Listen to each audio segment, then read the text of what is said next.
4,60,000 രൂപയായിരുന്നു നേരത്തെ on the road ഈ ഒരു വാഹനത്തിനുണ്ടായിരുന്നത്. ഇപ്പം അത് 4,90,000 വരെ എത്തിയിട്ടുണ്ട് എന്നാണ് പറയുന്നത്. അതേപോലെ തന്നെ സബ്സിഡിയും നേരത്തെ 30,000 സബ്സിഡി ഉണ്ടായിരുന്നു. അപ്പോൾ കഴിഞ്ഞ ഏപ്രിൽ മെയ് മാസങ്ങളിൽ സബ്സിഡി ഇല്ല, പലർക്കും സബ്സിഡി കിട്ടിയിട്ടില്ല. മാർച്ച് മാസത്തിൽ വരെയാണ് സബ്സിഡി കിട്ടിയത്.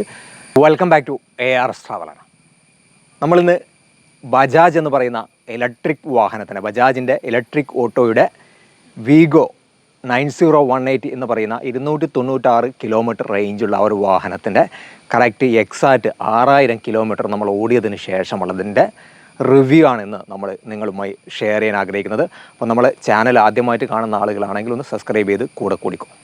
ഇതാണ് നമ്മൾ ബജാജിൻ്റെ വീഗോ എന്ന് പറയുന്ന ഇലക്ട്രിക് വാഹനം. ഈ വാഹനം ഇറങ്ങിയ ലോഞ്ച് ചെയ്ത സമയത്ത് ഓൾറെഡി നമ്മൾ ഇതിൻ്റെ വീഡിയോ ചെയ്തിരുന്നു. അന്ന് വാഹനത്തിൻ്റെ ഫീച്ചേഴ്സ് കാര്യങ്ങളൊക്കെ പറഞ്ഞുകൊണ്ടുള്ളായിരുന്നു വീഡിയോ ചെയ്തത്. അപ്പോൾ അതിനുശേഷം നമ്മൾ ഈ വാഹന സത്യത്തിൽ ഇങ്ങനെയല്ല വാഹനം ഇറങ്ങുന്നത്. ഇതിനകത്ത് ഒരുപാട് മാറ്റങ്ങൾ, അതായത് എക്സ്ട്രാ വർക്കുകൾ നമ്മൾ ചെയ്തിട്ടുണ്ട്. ഒരുപാടില്ല, ചെറിയ രീതിയിലുള്ള. അപ്പോൾ ഇവിടെയൊക്കെയുള്ള ഈ സ്റ്റീല് ഗാർഡ് കാര്യങ്ങൾ, പിന്നെ അതേപോലെ തന്നെ ഇതിൻ്റെ വുഡ് കാര്യങ്ങളൊക്കെ കമ്പനി വരുന്നല്ല, അപ്പം പുതിയ വുഡാണ് ചെയ്തിരിക്കുന്നത്. അതിനിടയിൽ ചെറിയ ഒരു തട്ടുണ്ടായതുകൊണ്ട് ഒരു ജീപ്പുകാരെ റിവേഴ്സ് എടുത്തിട്ട് വണ്ടി തട്ടിയതുകൊണ്ട് ചെറിയ രീതിയിൽ പാച്ച് വർക്ക് കാര്യങ്ങളൊക്കെ ചെയ്തിട്ടുണ്ട്. അപ്പം വാഹനം ഇങ്ങനെയാണ് വരുന്നത്. ഇതിൻ്റെ പിറകിൽ നോക്കുകയാണെങ്കിൽ സാധാരണ രീതിയിൽ ഇവിടെ മഡ് ഫ്ലാപ്പ്, അതേപോലെ തന്നെ ചെറിയ ബമ്പർ കാര്യങ്ങളൊക്കെ എക്സ്ട്രാ വർക്കായിട്ട് വരുന്നുണ്ട്. അപ്പോൾ കമ്പനി വാഹനം ഇറക്കുമ്പോൾ നമുക്ക് ഈ രീതിയിലാണ് വാഹനം തരുന്നത്. നമ്മളിതിനകത്ത് പിറകിലുള്ള മഡ് ഗാർഡ് കാര്യങ്ങളൊന്നും സെറ്റ് ചെയ്തില്ല. അതുകൊണ്ട് തന്നെ പിറകിൽ ഒരു എന്തോ അഴിച്ചു മാറ്റിയതുപോലെയുള്ള ഒരു ഫീലിങ്സ് ഉണ്ട്. അപ്പം ഏകദേശം വാഹനങ്ങൾക്കും ഓട്ടോറിക്ഷകൾക്കും ഈ രീതിയിൽ തന്നെയാണ് മഡ് ഗാർഡും അതേപോലെ തന്നെ ഫ്ലാപ്പുകളും കമ്പനി കൊടുക്കാറില്ല. അതെന്തുകൊണ്ടാണെന്നറിയില്ല. എന്തെങ്കിലുമൊക്കെ വർക്ക് നമുക്കിരിക്കട്ടെ എന്ന് കരുതിയിട്ട് എന്നറിയില്ല. അപ്പോൾ സൈഡൊക്കെ നോക്കുകയാണെങ്കിൽ, വാഹനത്തിൻ്റെ സൈഡ് കാര്യങ്ങളൊക്കെ നോക്കുകയാണെങ്കിൽ ഈ രീതിയിലാണ്. അപ്പോൾ ഇതൊക്കെ നമ്മൾ എക്സ്ട്രാ നമ്പർ പ്ലേറ്റ് കാര്യങ്ങളൊക്കെ ചെയ്താണ്. അപ്പോൾ വടകര രജിസ്ട്രേഷൻ വണ്ടിയാണ്. ഇപ്പോൾ ഈ വൺ സൈഡിൽ ഈ ഡോറ് നമ്മൾ ക്ലോസ് ചെയ്തു. ഇപ്പോൾ ഏകദേശം ആളുകൾ ആ രീതിയിൽ ക്ലോസ് ചെയ്യുന്നുണ്ട്. ഇപ്പോൾ മറ്റൊന്നുമല്ല, കുട്ടികൾക്കൊക്കെ പെട്ടെന്ന് ഡോറ് തുറന്നു പോകാതിരിക്കാൻ വേണ്ടിയിട്ടാണ്. പിന്നെ അതേപോലെ തന്നെ ഇവിടെ വേണമെങ്കിൽ മഴയൊക്കെ കയറാതിരിക്കാൻ, വെള്ളം കയറാതിരിക്കാൻ വേണ്ടിയിട്ട് ചെറിയൊരു ഷട്ടർ പോലെ ഒരു സംവിധാനം ചെയ്യാൻ പറ്റും. അപ്പോൾ ബോഡി വർക്ക്, ചെറിയ രീതിയിൽ വുഡ് വർക്ക് കാര്യങ്ങളൊക്കെ നമ്മളെടുത്തു. പിന്നെ അതേപോലെ തന്നെ ഇതിൻ്റെ സൈഡ് കർട്ടൺ, ഈ സൈഡ് കർട്ടനും ആഫ്റ്റർ മാർക്കറ്റാണ്. നിലവിൽ ഈ വാഹനം ഇറങ്ങുമ്പോൾ ഈ സൈഡ് കർട്ടനൊന്നും കമ്പനി തരുന്നില്ല. പിന്നെ വാഹനത്തിൻ്റെ ഉള്ളിൽ കാര്യങ്ങളൊക്കെ നോക്കുകയാണെങ്കിൽ വാഹനത്തിൻ്റെ ഉള്ളിൽ കമ്പനി സീറ്റാണ്. പിന്നെ ഇതിനകത്ത് ചെറിയൊരു ഫ്ലാബ് കാര്യങ്ങളൊക്കെ കച്ചറയാവാതിരിക്കാൻ വേണ്ടിയിട്ട് സെറ്റ് ചെയ്തിട്ടുണ്ട്. പിന്നെ ഈ സീറ്റ് നോക്കുകയാണെങ്കിൽ ഈ സീറ്റും നമ്മൾ എക്സ്ട്രാ വർക്ക് ചെയ്യിപ്പിച്ചതാണ്. പിന്നെ അതിൻ്റെ മുകളിൽ കുറേ നേരം ഇരുന്ന് ഓടിക്കുമ്പോൾ ബാക്ക് പെയിനൊക്കെ വരാതിരിക്കാൻ വേണ്ടിയിട്ട് ഒരു മുത്തുകൊണ്ടുള്ള ചെറിയൊരു സീറ്റിൻ്റെ ഒരു കവറും കൂടി കൊടുത്തിട്ടുണ്ട്. പിന്നെ ഇതൊക്കെ കമ്പനി നേരത്തെ ചെയ്തതാണ്. അപ്പോൾ ഇതിൻ്റെ മുകളിൽ ഇവിടെ നമ്മളൊരു തട്ട്, അതായത് നമുക്ക് ഫോണ് കാര്യങ്ങൾ എന്തെങ്കിലും പേഴ്സ് മറ്റു കാര്യങ്ങളൊക്കെ ജസ്റ്റ് ഓടുന്ന ഓട്ടത്തിൽ വാഹനത്തിൻ്റെ മുകളിൽ ഇവിടെ വെക്കാൻ ഒരു ട്രേ പോലെ ഒരു സംവിധാനം കൊടുത്തിട്ടുണ്ട്. പിന്നെ മറ്റു കാര്യങ്ങൾ നോക്കുകയാണെങ്കിൽ ഈ വാഹനത്തിനകത്ത് ചെറിയൊരു ടൂൾ ബോക്സ്, ചെറിയൊരു ബോക്സ് കാണുന്നുണ്ട്. ഇത് വലിയ വീഗോ എന്ന് പറയുന്ന വാഹനമാണ്. അപ്പോൾ ഈ ബോക്സിൻ്റെ കാര്യത്തിൽ കുറച്ച് പിശുക്കത്തരം കാണിച്ചിട്ടുണ്ടോ എന്ന് എനിക്ക് തോന്നിയിട്ടുണ്ട്. ഇത് നമുക്ക് സ്റ്റോപ്പ് ചെയ്ത് കഴിഞ്ഞാൽ ഒരു ചെറിയ സ്പേസ്, നമ്മളിത് സർവീസ് ബുക്ക് കാര്യങ്ങളൊക്കെ വെക്കാം. പിന്നെ അതേപോലെ തന്നെ ഇവിടെയും ചെറിയൊരു ബോക്സ്, ഈ ബോക്സും കുറച്ചുകൂടി വലുപ്പത്തിൽ കൊടുക്കേണ്ടതായിരുന്നു. പിന്നെ ഇവിടെ ഒരു സ്പീക്കർ കൊടുക്കാനുള്ള ഒരു ഓപ്ഷൻ വേണമെങ്കിൽ നമുക്ക് ട്യൂട്ടർ സ്പീക്കർ കാര്യങ്ങളൊക്കെ കൊടുക്കാൻ കഴിയും. ആ രീതിയിൽ ഇവിടെ കൊടുത്തിട്ടുണ്ട്. പിന്നെ അതേപോലെ തന്നെ രണ്ട് സൈഡിൽ സ്പീക്കർ കാര്യങ്ങളൊക്കെ. പിന്നെ ഇതിനകത്തുള്ള മറ്റു കാര്യം എന്ന് വെച്ചാൽ വാഹനത്തിൻ്റെ മുകളിൽ ഇത് കണ്ടോ, ഇതെന്താ കൊടുത്തിരിക്കുന്നത് വെച്ചാൽ ഇവിടെ സത്യത്തിൽ മൊബൈൽ വെക്കാൻ വേണ്ടിയിട്ടാണ്.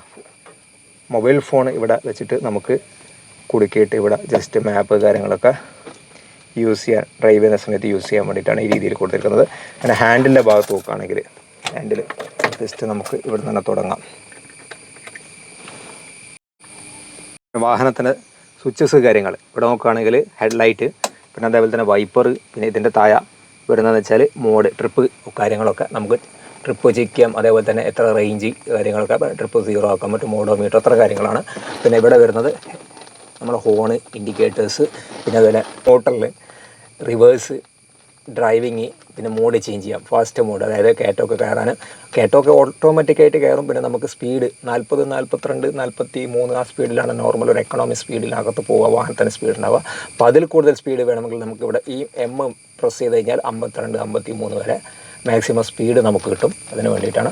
പിന്നെ ഇതിനകത്ത് 4,60,000 ഒക്കെ വാഹനത്തിന് കൊടുക്കുമ്പോൾ കുറച്ച് കാര്യങ്ങൾ കൂടി ഉൾപ്പെടുത്താമായിരുന്നു എനിക്ക് തോന്നിയിട്ടുണ്ട്. അതായത് മറ്റൊന്നല്ല, ഇപ്പോൾ ഈ നമ്മൾ ഇതിൻ്റെ മുകളിലുള്ള വൈപ്പർ സ്വിച്ച്, അതുപോലെ ഈ ലൈറ്റിൻ്റെ സ്വിച്ച്, ഹോണ് കാര്യങ്ങൾ, ഇതൊക്കെ ഈ മോഡ് സ്വിച്ച് കാര്യങ്ങളൊക്കെ അല്ല. ഇത് പെട്ടെന്ന് നമുക്ക് രാത്രി ഓടിക്കുമ്പോൾ നമുക്കിതൊന്നും കാണാൻ കഴിയില്ല.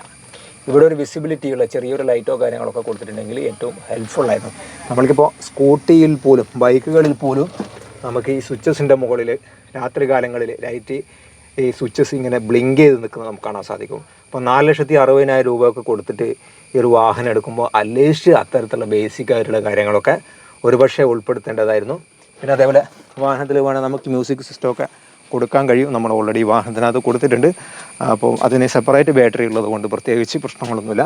അപ്പോൾ നമ്മൾ ഇതിൻ്റെ വുഡ് വർക്ക് കാര്യങ്ങളൊക്കെ ഓൾറെഡി ഇതിനകത്ത് ചെയ്തിട്ടുണ്ട്. കേട്ടോ, വുഡ് വർക്ക് കാര്യങ്ങളൊക്കെ എങ്ങനെയാണ് നമ്മൾ ഇതിനകത്ത് ചെയ്തിട്ടുള്ളത്. ഒരു 10,000-30,000 രൂപയുടെ വർക്കൊക്കെ നമ്മൾ എടുപ്പിച്ചിട്ടുണ്ട്. വാഹനത്തിനകത്ത് നമ്മൾ പിറകിലാണ് ഒരു സ്പീക്കർ ജസ്റ്റ് കൊടുത്തിട്ടുണ്ട്. ഇത് നമ്മൾ തന്നെ ഉണ്ടാക്കി വെച്ച സ്വന്തം കൈപ്പടയിൽ നിർമ്മിച്ച സ്പീക്കറാണ്. അപ്പം അത്തരത്തിൽ 2 സ്പീക്കർ, 2 സീറ്റിൻ്റെ പിറകിൽ. ഇതിൻ്റെ മുകളിൽ തന്നെ നമ്മൾ ഒരു ക്ലാമ്പ് വെച്ചിട്ട് ബിൽഡ് ചെയ്ത് വെച്ചാണ് ഇതിൻ്റെ മുകളിൽ തന്നെ. അപ്പോൾ സീറ്റ് നമുക്ക് മടക്കുമ്പോൾ ഓട്ടോമാറ്റിക്കായിട്ട് ഈ സ്പീക്കറും അതിൻ്റെ കൂടെ പോകും. അപ്പോൾ വുഡ് കാര്യങ്ങളൊക്കെ ഈ രീതിയിലാണ് ചെയ്തിരിക്കുന്നത്. പിന്നെ അത്യാവശ്യം നല്ല സ്പേസ് നമുക്ക് പിറകിൽ നല്ല സ്പേസ് ഉണ്ട്. അപ്പോൾ അങ്ങനെയാണ് അതപ്പോൾ വുഡും കാര്യങ്ങളൊക്കെ ഈ രീതിയിലാണ്. അപ്പോൾ സ്പീക്കറൊക്കെ നല്ല സ്പീക്കർ കാര്യങ്ങളൊക്കെയാണ് കൊടുത്തത്. ടയർ സൈസ് നോക്കുകയാണെങ്കിൽ ടയർ സൈസ് ഇതിനകത്ത് വന്നിരിക്കുന്നത് 130/80/12 ടയർ സൈസാണ് വന്നിരിക്കുന്നത്. അപ്പോൾ ടയറൊക്കെ കൃത്യമായിട്ട് പ്രഷറൊക്കെ കീപ്പ് ചെയ്യുകയാണെങ്കിൽ നിങ്ങൾക്ക് മൈലേജ് കൃത്യമായിട്ട് കിട്ടും. അപ്പോൾ നിലവിൽ ഈ ഒരു വാഹനത്തിന് 250 മൈലേജ് ഇപ്പോൾ നിലവിൽ കിട്ടിക്കൊണ്ട്. പിന്നെ അതേപോലെ തന്നെ ഇതിനകത്ത് വന്ന ചെറിയ കമ്പനിയുടെ ഭാഗത്തുണ്ടാകുന്ന മിസ്റ്റേക്ക് എന്ന് വെച്ചാൽ ഇതിനകത്ത് ഈ ടയറിൻ്റെ മുകളിൽ കൊടുത്തിരിക്കുന്ന ഈ വീൽ കപ്പുകളുണ്ടല്ലോ, ഒരു ക്വാളിറ്റി ഇല്ലാത്ത വീൽ കപ്പുകളാണ്. അതിപ്പോൾ കേട്ടോ, ജസ്റ്റ് 6,000 കിലോമീറ്റർ ഓടിയുള്ള 2 സർവീസേ ചെയ്തിട്ടുള്ളൂ. ഈ വീൽ കപ്പ് ജസ്റ്റ് കഴിക്കുമ്പോഴത്തേക്കും ഈ രീതിയിൽ പൊട്ടിപ്പോയിട്ടുണ്ട്. അപ്പോൾ തൊടിയിച്ച് വെച്ചതുപോലെയുള്ള ഒരു ക്വാളിറ്റി ഇല്ലാത്ത വീൽ കപ്പുകളാണ് ഇതിനകത്ത് കമ്പനി കൊടുത്തിരിക്കുന്നത്. അപ്പോൾ നമ്മൾ ഇത് സാധാരണ രീതിയിൽ വീൽ കപ്പിന് നമ്മൾ കേബിൾ ടൈ ഒക്കെ ഇട്ടിട്ട് ടൈ ചെയ്യും. എന്നിരുന്നാലും വീൽ കപ്പ് ഒരു ക്വാളിറ്റി ഇല്ല. നമ്മൾ സർവീസ് ചെയ്യുന്ന സമയത്ത് ടെക്നീഷ്യന്മാർ പോലും വളരെ ശ്രദ്ധിച്ചിട്ടാണ് ഇത് ഊരിയെടുക്കുന്നത്. കാരണം അത്രയേ ക്വാളിറ്റി ഉള്ളൂ എന്ന് അവർക്കും വളരെ കൃത്യമായിട്ട് അറിയാം. നമ്മൾ ഫ്രണ്ട് നോക്കുകയാണെങ്കിൽ ഫ്രണ്ടിലും ഹാൻഡിൽ റേഡിയേഷനൊക്കെ ഈ വാഹനത്തിന് കിട്ടുന്നുണ്ട്. ചെറിയ സ്പേസൊക്കെ മതി, കൂടുതൽ സ്പേസിൻ്റെ ആവശ്യമൊന്നുമില്ല. അപ്പം ഇതാണ്. പിന്നെ ഹെഡ് ലാമ്പ് കാര്യങ്ങളൊക്കെ നമ്മൾ നോക്കുകയാണെങ്കിൽ ഹെഡ് ലാമ്പൊക്കെ നല്ല വൃത്തിയിലും വെടിപ്പിലൊക്കെ ഉള്ള ഹെഡ് ലാമ്പാണ്. അതേപോലെ തന്നെ LED ലാമ്പാണ്. LED ഇൻഡിക്കേറ്റേഴ്സ് കാര്യങ്ങളൊക്കെയാണ് ഇതിനകത്ത് വന്നിരിക്കുന്നത്. അപ്പോൾ വാഹനത്തിൻ്റെ ഭാഗത്ത് നോക്കുകയാണെങ്കിൽ കുഴപ്പമൊന്നുമില്ല. പിന്നെ അതേപോലെ തന്നെ ഈ വാഹനത്തിൻ്റെ സീറ്റിംഗ് കപ്പാസിറ്റി നോക്കുകയാണെങ്കിൽ 4 പേർക്ക് അനായാസേന ഒരു പ്രയാസമില്ലാതെ ഇരിക്കാൻ പറ്റിയ സീറ്റിംഗ് കപ്പാസിറ്റി ഇതിനകത്തുള്ളത്. പിന്നെ അതേപോലെ തന്നെ നമുക്ക് സ്കൂൾ ട്രിപ്പിനും ചെറിയ രീതിയിൽ നമുക്കിവിടെ ഒരു ചെറിയ സീറ്റൊക്കെ ഇട്ട് ഉപയോഗിക്കാൻ കഴിയും. അപ്പോൾ അത്തരത്തിൽ വലിയൊരു വാഹനമാണ്. അപ്പോൾ ഓട്ടോറിക്ഷയുടെ അതേ വലുപ്പമുള്ള ബജാജ് മാക്സിമയുടെ സെയിം അതിൻ്റെ ഇലക്ട്രിക് വേർഷനാണ് ഈ ഒരു വാഹനം. അപ്പോൾ അതിൻ്റെ ബോഡി വർക്ക് കാര്യങ്ങളൊക്കെ ചെറുതായിട്ട് ഒരു ഡോട്ട് കാണുന്നുണ്ട്. ഈ ബോഡി വർക്ക് കാര്യങ്ങളൊക്കെ നമ്മൾ എടുപ്പിച്ചത് കമ്പനിയിൽ നിന്ന് തന്നെയാണ്, പുറമേ നിന്ന് നമ്മൾ എടുപ്പിച്ചിട്ടില്ല. മറ്റൊന്നല്ല, ഇൻ കേസ് എന്തെങ്കിലും തുരുമ്പ് കാര്യങ്ങൾ പ്രശ്നങ്ങളുണ്ടെങ്കിൽ നമുക്ക് കമ്പനിയിൽ വർക്ക് എടുക്കുമ്പോൾ ധൈര്യമായിട്ട് നമുക്ക് ചോദിക്കാൻ കഴിയും. അതേപോലെ ധൈര്യമായിട്ട് ഏത് സമയത്തും നമുക്ക് കയറി ചെല്ലാൻ കഴിയും.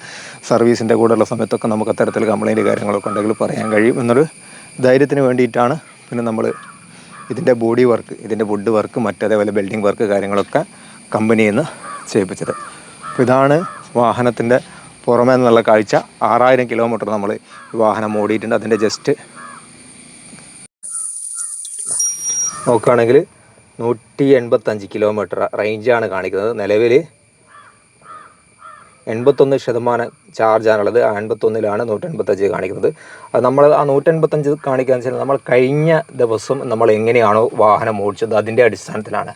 അപ്പോൾ നമ്മുടെ എക്കോണമി മോഡിലൊന്നും അല്ലാതെ വാഹനം നല്ല സ്പീഡായിട്ട് റേസ് ചെയ്തിട്ടാണ് ഓടിച്ചതെങ്കിൽ മൈലേജ് കുറച്ചായിട്ട് കാണിക്കും. അപ്പോൾ നല്ല രീതിയിലാണ് ഓടിച്ചതെങ്കിൽ മൈലേജ് കൂടുതലായിട്ട് കാണിക്കും.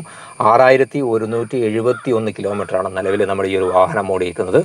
അപ്പോൾ അത്യാവശ്യം നല്ല രീതിയിൽ 2 മാസമാണ് ഈ വാഹനം നമ്മൾ എടുത്തിട്ട്. അപ്പോൾ 2 മാസം കൊണ്ട് അത്യാവശ്യം കുഴപ്പമില്ലാത്ത രീതിയിൽ വാഹനം ഓടിയിട്ടുണ്ട്.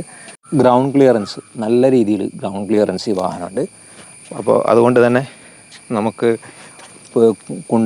മറ്റ് കുറച്ച് താഴ്ചകളൊക്കെ ഉള്ള റോഡുകളിലൊക്കെ നല്ല രീതിയിൽ അനായാസേന നമുക്ക് സഞ്ചരിക്കാൻ കഴിയും. അപ്പോൾ വാഹനത്തിൻ്റെ അടി തട്ടിപ്പോകുന്ന വിഷയങ്ങളോ കാര്യങ്ങളൊന്നുമില്ല. അതേപോലെ തന്നെ മോട്ടറും അത്യാവശ്യം നല്ല രീതിയിൽ ഹൈറ്റിൽ തന്നെയാണ് ഇതിൻ്റെ മോട്ടർ കിടക്കുന്നത്. ഇതിൻ്റെ മോട്ടറും അത്യാവശ്യം ഹൈറ്റിൽ തന്നെയാണ് കിടക്കുന്നത്. പിന്നെ ഇതിൻ്റെ ചാർജിങ് വരുന്നത് ഇവിടെയാണ്. ഇത് ഓപ്പൺ ചെയ്ത് കഴിഞ്ഞാൽ ഇതിനടിയിലാണ് ഓൺ ബോർഡ് ചാർജിങ് ആണ്. തന്നെ നമ്മൾ ബ്രേക്കിൻ്റെ സാധാരണ രീതിയിൽ നമ്മൾ ഇവിടെ ഒരു കട്ട വെക്കാറുണ്ട് വാഹനത്തിൽ. പലപ്പോഴും ബ്രേക്കിൻ്റെ ഇവിടെ ചെറിയൊരു കട്ട ആളുകൾ വെക്കാറുണ്ട്, അല്ലെങ്കിൽ ഇവിടെ വേറെ എന്തെങ്കിലുമൊക്കെ. അപ്പോൾ ഇവിടെ എന്താണെന്നറിയില്ല, ഇതിനകത്ത് ഇലക്ട്രിക് കോമ്പോണൻസിൻ്റെ ഭാഗമായിട്ടുള്ള എന്തോ ഒരു ബോക്സാണ്. എന്തായാലും കാലമൊക്കെ നമുക്ക് അനുയോജ്യമായിട്ടുള്ള ഒരു സെറ്റ് ചെയ്തിട്ടുള്ള രീതിയിലാണുള്ളത്. പിന്നെ ഒരു ചെറിയൊരു ബോട്ടിൽ ട്രേ, ഇത് കമ്പനി ഷോറൂമിൽ നമുക്ക് കിട്ടുന്ന ഒരു ബോട്ടിൽ ട്രേ ആണ്. അപ്പോൾ ഇത് നേരത്തെ ഇതിൻ്റെ മുകളിലായിരുന്നു ഉണ്ടായിരുന്നത്. അപ്പോൾ അത് ഇവിടെ തട്ടുന്നത് കൊണ്ട് നമുക്ക് ബോട്ടിൽ വെക്കാൻ പ്രയാസമായിരുന്നു. അതുകൊണ്ട് നമ്മൾ താഴെ അഴിച്ചു വെച്ചതാണ്. അപ്പോൾ അതുകൊണ്ട് ഒരു സ്ക്രൂ അവിടെ ചെയ്യാൻ കഴിഞ്ഞിട്ടുള്ളൂ. പിന്നെ ഇതൊക്കെയാണ്. പിന്നെ ഇതിൻ്റെ ബോഡിയൊക്കെ നമുക്കറിയാം ഷോറൂമിൽ നിന്ന് വരുന്ന സമയത്ത് കംപ്ലീറ്റ് കഴിച്ചിട്ടാണ് വരിക. അപ്പോൾ അതിനുശേഷം ഇവിടെ എത്തിക്കഴിഞ്ഞാലാണ് ഫിറ്റ് ചെയ്യുക. അപ്പോൾ ഫിറ്റ് ചെയ്യുന്ന സമയത്ത് ചെറിയ നട്ടിൻ്റെ ഭാഗത്തൊക്കെ ചെറിയ ത്രെഡ് പോയതും അതേപോലെ തന്നെ ഫിറ്റിങ് കറക്റ്റ് അല്ലാത്തതായിട്ടൊക്കെ നമുക്ക് ചിലയിടത്തൊക്കെ ഫീൽ ചെയ്തിട്ടുണ്ട്. ഉണ്ടോ ഇവിടെയൊക്കെ ഇതൊക്കെ കുറച്ചുകൂടി ശ്രദ്ധിക്കേണ്ടതായിരുന്നു. നമ്മൾ ഷോറൂമിൽ നിന്ന് ഒരുപാട് വാഹനങ്ങൾ ഒന്നിച്ച് ഫിറ്റ് ചെയ്യുന്ന സമയത്ത് അത് കൃത്യമായിട്ട് ശ്രദ്ധിക്കാത്തതിൻ്റെ ഭാഗമായിട്ട് ഉണ്ടായതായിരിക്കാം. പിന്നെ ബാറ്ററി കാര്യങ്ങളൊക്കെ ഇതിൻ്റെ സീറ്റിൻ്റെ ചുവട്ടിലാണ് ബാറ്ററി കാര്യങ്ങളൊക്കെ വരുന്നത്. അപ്പം ഇവിടെ മഴ പെയ്യുമ്പോൾ പരമാവധി വെള്ളം അടിച്ചു കയറ്റാത്ത രീതിയിൽ, പിന്നെ അതേപോലെ തന്നെ ഇവിടെ ജസ്റ്റ് ഒരു കർട്ടൻ പോലെയുള്ള കാര്യങ്ങൾ ചില ആളുകളൊക്കെ ഈ ഭാഗത്ത് ചെയ്തത് കണ്ടിട്ടുണ്ട്. അപ്പോൾ ഇതാണ് നമ്മളെ കാര്യമായിട്ടുള്ള എടുത്തു പറയാനുള്ളത്. നമ്മൾ ഈ വാഹനത്തിൻ്റെ ചാർജർ കാണിച്ചിടാം. ഇത് ചാർജർ കേബിളാണ്. അപ്പം ചാർജർ കേബിൾ കാര്യങ്ങളൊക്കെ നമ്മളിപ്പോൾ താൽക്കാലികം ഇതിൻ്റെ നമ്മൾ അങ്ങനെ ചാർജ് ചെയ്ത് കഴിഞ്ഞാൽ ഈ രീതിയിൽ ഇതിൻ്റെ മുകളിൽ വെക്കാറാണ്. അപ്പം ഇവിടെ ഒരു സോക്കറ്റ് ഉണ്ട്. സോക്കറ്റിനകത്ത് നമ്മൾ പ്ലഗ് ചെയ്യുന്നു. പിന്നെ അതേപോലെ തന്നെ ചാർജറിൻ്റെ കൂടെ വരുന്ന അതിൻ്റെ ഒരു ELCV ആണ്. അപ്പോൾ ELCV ഇത് നമ്മൾ ചാർജ് കണക്ട് ചെയ്തതിന് ശേഷം ജസ്റ്റ് ഓൺ ചെയ്യുക. ഓൺ ചെയ്ത് കഴിഞ്ഞാൽ അതിനകത്ത് ലൈറ്റ് കത്തുമ്പോൾ നിലവിൽ കറണ്ടില്ല, പവർ സപ്ലൈ ഇല്ലാത്തതുകൊണ്ടാണ്. അപ്പം ഇങ്ങനെയാണ് നമ്മൾ ചെയ്തിരിക്കുന്നത്. പിന്നെ അതേപോലെ തന്നെ ഇത് എർത്ത് നമ്മൾ ഇതിന് സെപ്പറേറ്റ് എർത്ത് അടിച്ചതാണ്. താഴോട്ട് ഇവിടെ തന്നെ നമ്മൾ എർത്ത് സെപ്പറേറ്റ് അടിച്ചതാണ്. അപ്പോൾ അത്തരത്തിലാണ് കമ്പനി പറയുന്നത്. ഇതിൻ്റെ കൂടെ സെപ്പറേറ്റ് ഈ ചാർജറിന് സെപ്പറേറ്റ് എർത്ത് വേണം. കസം അങ്ങനത്തെ ഒരു കമ്പനിയാണ്. അപ്പോൾ ഇതിന് 6000 രൂപയാണ് പിന്നെ കമ്പനി മേടിക്കുന്നത്. ഇതിൻ്റെ ഒരു ചാർജറും സ്ലോട്ടും അതോടൊപ്പം തന്നെ ഇതിൻ്റെ ELCVയും പിന്നെ ഇതിൻ്റെ കൂടെ ഒരു 4 മീറ്റർ അങ്ങനെ കേബിൾ ഉണ്ടാവും, 2 കോറും അതോടൊപ്പം തന്നെ ഒരു എർത്തിൻ്റെ ഒരു വയർ, 2 കോർ വയറിൻ്റെ പുറം എർത്തിൻ്റെ വയർ, ഈ രീതിയിലുള്ള വയറിൻ്റെ കൂടെ. അപ്പം അത്തരത്തിൽ 6000 രൂപയാണ് ഇതിൻ്റെ കൂടെ മേടിക്കുന്നത്. അപ്പോൾ ഇതിൻ്റെ പ്ലഗാണിത്. അപ്പോൾ ചാർജ് ചെയ്യുന്ന ഇതിൻ്റെ ഇങ്ങനെ തുറന്നതിന് ശേഷം ഇങ്ങനെയാണ് ചാർജ് ജസ്റ്റ് കണക്ട് ചെയ്യുക. പിന്നെ ഓട്ടോമാറ്റിക്കായിട്ട് ചാർജിങ് ഫുള്ളായി കഴിഞ്ഞാൽ ഓട്ടോമാറ്റിക്കായിട്ട് ചാർജിങ് കട്ട് ഓഫ് ആവും. അപ്പോൾ നമ്മൾ അത് ഓഫ് ചെയ്ത് വെക്കേണ്ട ആവശ്യമില്ല. പിന്നെ ഇതിൻ്റെ അടിയിലും ഒരു സെപ്പറേറ്റ് ബ്രേക്കർ ELCV ഇതിന് അടിയിലും ഒന്ന് കൊടുത്തിട്ടുണ്ട്. അപ്പം ഇടിമിന്നൽ കാര്യങ്ങളൊക്കെ വരുമ്പോൾ ഓട്ടോമാറ്റിക്കായിട്ട് ഇവിടെ ഓഫ് ആവുന്നതാണ്. ഇതാണ് കാര്യം. ഇനി നമുക്ക് റോഡിൽ ജസ്റ്റ് ഓടിച്ചിട്ടുള്ള കാഴ്ച കൂടി കാണിച്ചു തരാം. അത്യാവശ്യം കുഴപ്പമില്ലാത്ത കയറ്റായിട്ട് നമ്മുടെ വടകര ഭാഗത്ത് വെച്ച് നോക്കുകയാണെങ്കിൽ ഏറ്റവും കിട്ടാവുന്നതിൽ പറ്റിയ നല്ല മോശമില്ലാത്ത കയറ്റാണ്. ആ കയറ്റാണ് നമ്മൾ കയറിക്കൊണ്ടിരിക്കുന്നത്. വീഗോ ഇതിനകത്ത് 4 ആളുണ്ടെങ്കിലും കയറും. ഇപ്പം നമ്മൾ 4 ആൾ എടുത്തിട്ടില്ല. അപ്പം കയറ്റം കയറൂല എന്നൊക്കെ ചില ആളുകൾ പറയുമ്പോൾ അത്ര ആളുകൾക്കൊരു കയറും എന്ന് നമ്മൾ തെളിയിച്ചു കൊടുക്കാൻ വേണ്ടിയിട്ടുള്ളൊരു വീഡിയോ ജസ്റ്റ്. ഭാഗത്ത് ഡീൽ ഓട്ടോമാറ്റിക് മാറിക്കോളും. വണ്ടി വലിയൂല വലിച്ചിൽ മുട്ടുമ്പോൾ ഓട്ടോമാറ്റിക് ഈ ഡി എന്നത്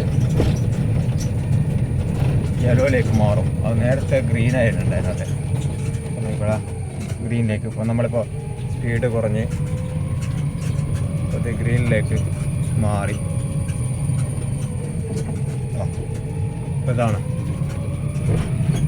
ഇതിൻ്റെ കുന്നിൻ്റെ മുകൾ. വാഹനത്തിൻ്റെ മറ്റൊരു ചെറിയൊരു നെഗറ്റീവ് ആയിട്ട് തോന്നിയെന്ന് വെച്ചാൽ വാഹനത്തിന് ബ്രേക്ക് എഫിഷ്യൻസി മറ്റേ ഗിയർ വാഹനത്തെക്കാട്ട് കുറച്ച് ബ്രേക്ക് എഫിഷ്യൻസി കുറവായിരിക്കും. കാരണം ഇത് വാഹനം ഗിയറിലെ വാഹനത്തിന് ഓൾറെഡി ഒരു പിടുത്തം ഉണ്ടാവും. ഫസ്റ്റ് ഗിയർ, സെക്കൻഡ് ഗിയർ, അത് പിടുത്തം ഉണ്ടാവും. അപ്പോൾ ഇതിന് ബ്രേക്ക് എഫിഷ്യൻസി കുറവായിരിക്കും, കുറച്ച് ആപേക്ഷികമായിട്ട് കുറച്ച് കുറവായിരിക്കും. അതുകൊണ്ട് തന്നെ ബ്രേക്ക് പാഡ് കുറച്ച് കൂടുതൽ ഉപയോഗിക്കേണ്ടി വരും.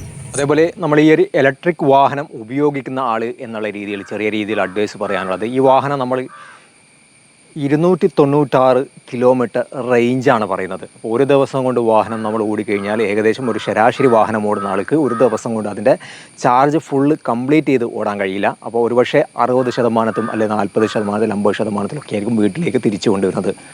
പരമാവധി ചാർജ് നമ്മൾ 30% താഴെ വരെ ഓടിയിട്ട് ചാർജ് ചെയ്ത് തീർത്തതിന് ശേഷം ചാർജ് ചെയ്യാൻ വേണ്ടി ശ്രമിക്കുക. ഈ 70%, 80% ഒക്കെ ആകുമ്പോൾ വീണ്ടും 100%, അങ്ങനെ ഇടയ്ക്കിടയ്ക്ക് കൊണ്ടുപോയിട്ട് വാഹനം ചാർജ് ചെയ്യുന്ന ഒരു സിസ്റ്റം അത് ബാറ്ററി ലൈഫിനെ ബാധിക്കും. അപ്പോൾ ആ രീതിയിൽ നമ്മൾ ചെയ്യാതിരിക്കുക എന്നാണ് പറയുന്നത്. അപ്പോൾ നമ്മളെ സംബന്ധിച്ചിടത്തോളം ഈ ഒരു വാഹനം നമ്മൾ 6000 കിലോമീറ്റർ ഓടിയിട്ടുണ്ട്. 2 ദിവസമൊക്കെ കൂടുമ്പോഴാണ് നമ്മൾ ചാർജ് ചെയ്യാറ്. ഇന്ന് ഫുൾ ചാർജ് ചെയ്ത് കഴിഞ്ഞാൽ ഇന്ന് വാഹനം ഓടും, അതേപോലെ തന്നെ നാളെയും ഓടും. പിറ്റേ ദിവസമാണ് നമ്മൾ ചാർജ് ചെയ്യുക. അതായത് ഒരു ദിവസം ഇടവിട്ടുകൊണ്ടാണ് ആ രീതിയിലാണ് നമ്മൾ ചാർജ് ചെയ്യുന്നത്. അതേപോലെ 4,60,000 രൂപയായിരുന്നു നേരത്തെ ഓൺ ദ റോഡ് ഈ ഒരു വാഹനത്തിനുണ്ടായിരുന്നത്. ഇപ്പം അത് 4,90,000, 97,000 വരെ എത്തിയിട്ടുണ്ട് എന്നാണ് പറയുന്നത്. അതേപോലെ തന്നെ സബ്സിഡിയും നേരത്തെ 30,000 സബ്സിഡി ഉണ്ടായിരുന്നു. അപ്പോൾ കഴിഞ്ഞ ഏപ്രിൽ മെയ് മാസങ്ങളിൽ സബ്സിഡി ഇല്ല, പലർക്കും സബ്സിഡി കിട്ടിയിട്ടില്ല. മാർച്ച് മാസത്തിൽ വരെയാണ് സബ്സിഡി കിട്ടിയത്. അതേ അവസരത്തിൽ ഇലക്ട്രിക് വാഹനം ഇപ്പോൾ 4,60,000 രൂപയുള്ള വാഹനം ഇപ്പോൾ 4,97,000 രൂപയിലേക്ക് കമ്പനി ബജാജ് ഉയർത്തിയ ഒരു കാഴ്ച നമുക്ക് കാണാൻ സാധിക്കും. എന്നാൽ വാഹനത്തിനെ സംബന്ധിച്ചിടത്തോളം വാഹനം ലോഞ്ച് ചെയ്ത അതിൽ നിന്ന് വ്യത്യസ്തമായിട്ട് ഒരു അപ്ഡേഷനും ഈ ഒരു വാഹനത്തിനകത്ത് വന്നിട്ടില്ല. അപ്പോൾ വലിയ രീതിയിൽ ഇപ്പോൾ സാധാരണക്കാരായ ആളുകളാണ് ഈ വാഹനം ഉപയോഗിച്ചുകൊണ്ട് മറ്റുള്ള വാഹനങ്ങളെ പോലെയല്ല, ഇത് ഒരു ടാക്സി വാഹനമാണ്. ഇതുകൊണ്ട് ഉപജീവനം കഴിഞ്ഞു പോകുന്ന ആളുകളാണ്. അപ്പോൾ ഇത്തരത്തിൽ വാഹനത്തിന് വില വർദ്ധിക്കുന്നതും സത്യത്തിൽ വലിയ പ്രയാസം ഉണ്ടാക്കുന്നുണ്ട്. അപ്പോൾ അതും നമ്മൾ 497 എന്നൊക്കെ പറയുമ്പോൾ സത്യത്തിൽ ഈ ഇലക്ട്രിക് ഓട്ടോറിക്ഷ ഓടിച്ച് ലാഭമുണ്ടാക്കുന്ന ആ ലാഭം കൂടി കണക്ക് കൂട്ടിക്കൊണ്ട് ഈ രീതിയിൽ കമ്പനികൾ ഓരോ മാസം കഴിയുമ്പോൾ ഇങ്ങനെ വില കൂട്ടുകയാണെങ്കിൽ സ്വാഭാവികമായിട്ടും ആശങ്കപ്പെടുന്ന ഒരു കാഴ്ചയുണ്ട്. എന്തായാലും 4,97,000 രൂപയൊക്കെ മേടിച്ച് ഇതാക്കുമ്പോൾ ഇതിനകത്ത് കുറേ കാര്യങ്ങൾ കൂടി ഉൾപ്പെടുത്തേണ്ടതായിരുന്നു. അതായത് ഇൻഡിക്കേറ്റേഴ്സ്, നമ്മൾ സാധാരണ രീതിയിൽ ഓട്ടോറിക്ഷ ഓടിച്ചു പോകുമ്പോൾ പല ആളുകളും ഇൻഡിക്കേറ്റർ ഓഫാക്കാനൊക്കെ മറന്നു വന്നത്, ഹാൻഡ് ജസ്റ്റ് തിരിക്കുന്ന സമയത്ത് ഓട്ടോമാറ്റിക്കായിട്ട് കട്ട് ഓഫ് ആകുന്ന രീതിയിലുള്ള ഇൻഡിക്കേറ്റേഴ്സ് കാര്യങ്ങൾ. അതേപോലെ നേരത്തെ നമ്മൾ കാണിച്ച സ്വിച്ചസ്, അത് രാത്രി കാലങ്ങളിൽ അത് ഒന്ന് ബ്ലിങ്ക് ചെയ്തുകൊണ്ടുള്ള സ്വിച്ചസുകൾ കറക്റ്റ് കാണാൻ പറ്റുന്ന രീതിയിൽ വാഹനം ഓട്ടുമ്പോൾ എന്തായാലും അകത്ത് വെളിച്ചം ഉണ്ടാവില്ല. അപ്പോൾ ആ സ്വിച്ചസൊക്കെ മോഡ് ചേഞ്ച് ചെയ്യാൻ, അല്ലെങ്കിൽ മറ്റേ റിവേഴ്സിലിടാൻ, അല്ലെങ്കിൽ വൈപ്പർ ഇടാൻ, അല്ലെങ്കിൽ ഹോൺ അടിക്കാൻ, അത്തരത്തിൽ പെട്ടെന്ന് ചെയ്യാനൊക്കെ അതിന് കുറച്ചുകൂടി അത്തരത്തിലുള്ള കാര്യങ്ങൾ ഉൾപ്പെടുത്തേണ്ടതായിരുന്നു എന്ന് തോന്നിയിട്ടുണ്ട്. പിന്നെ അതേപോലെ തന്നെ ഇത്തരം വാഹനങ്ങൾ 5 ലക്ഷം രൂപയൊക്കെ കൊടുക്കുമ്പോൾ നമ്മൾ നേരത്തെ കാണിച്ച മഡ്ഗാർഡ് പോലും ഈ വാഹനത്തിന് ഒരു ഓട്ടോറിക്ഷ വാഹനങ്ങൾക്കും രൂപയൊക്കെ മേടിച്ച് വാഹനം മേടിക്കുമ്പോൾ അറ്റ്ലീസ്റ്റ് കമ്പനികളോട് ജസ്റ്റ് ഒരു സജഷൻ പറയാനുള്ളത്, ഒരു നേരാൻ വണ്ണുള്ള ഒരു മഡ്ഗാർഡെങ്കിലും കൊടുക്കണം. കാരണം ഇത് ആഫ്റ്റർ മാർക്കറ്റ് ചെയ്യാൻ, ഇത് സാധാരണക്കാരൻ ഇത് ഉപയോഗിച്ചുകൊണ്ട് ജീവിതം മുന്നോട്ട് കൊണ്ടുപോകുന്ന വാഹനമാണ്. അപ്പോൾ ഒരു സജഷൻ എന്നുള്ള രീതിയിൽ പറയുകയാണ്. അപ്പോൾ ഇത്തരത്തിൽ ജസ്റ്റ് ഒരു മഡ്ഗാർഡ്, അതേപോലെ തന്നെ ഫ്ലാപ്പ് കാര്യങ്ങളെങ്കിലും ഇത്തരം വാഹനങ്ങളിൽ കൊടുക്കണം. അതേപോലെ തന്നെ സൈഡ് കർട്ടൻ, ഇവിടെയുള്ള സൈഡ് കർട്ടൻ, ഈ സൈഡ് കർട്ടനും ഇത്രയും വില ഈടാക്കുമ്പോൾ സൈഡ് കർട്ടന് കാര്യങ്ങളൊക്കെ കൊടുക്കേണ്ടതുണ്ട് എന്നാണ് പറയാനുള്ളത്.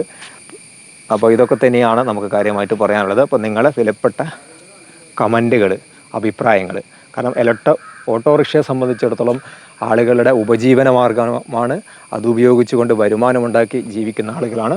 അപ്പോൾ ഇതിൻ്റെ എല്ലാ കാര്യങ്ങളും നമ്മൾ ഉൾപ്പെടുത്തിയിട്ടുണ്ട്.